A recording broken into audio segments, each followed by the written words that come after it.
On the morning of the 8th of December 1941, as an extension of the attack on the US Navy base of Pearl Harbor, the Japanese started the invasion of Hong Kong.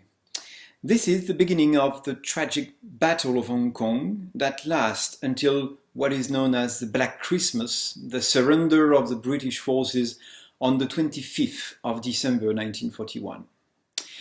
It is little known that a few French citizens took part to the fight against the Japanese invader. Those French fighters were part of the Free French Committee, the France Libre, who joined General de Gaulle to resist against the German invasion in Europe after June 1940.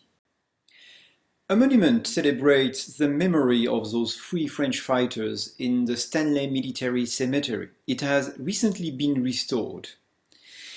In St. Michael Catholic Cemetery, two French graves are related to the episode of the Hong Kong Japanese occupation.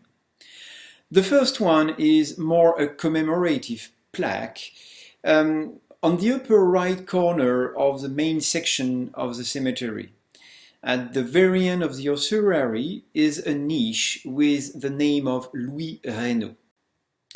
Louis Reynaud was the French Consul General of France in 1940. 2 days after the famous call of General de Gaulle, he sent a message to join Free France.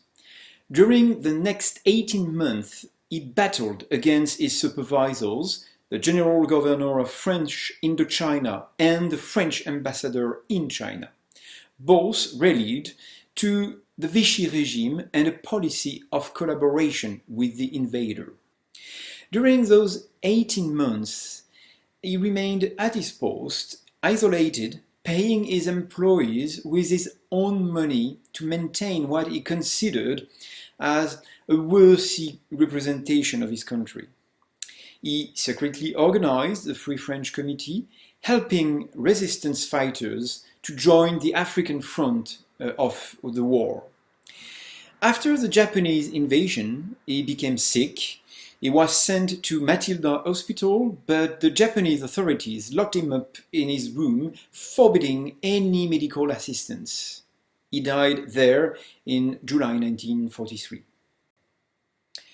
The second place of interest related to World War II and the French nationals is the gravestone of Paul de Roux, in the middle of the cemetery, just on the right side of the main alley.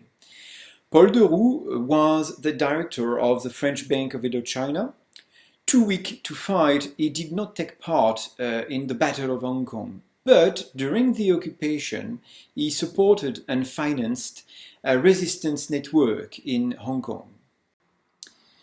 In February 1944, the Japanese military police, the Kempeitai, came at his home on the top floor of his bank building to arrest him. To avoid torture and the loss of his friends and network, he preferred to commit suicide by jumping from the roof. If you wish to know more about Free France in Hong Kong, an explanation panel has been placed behind the monument in Stanley Military Cemetery.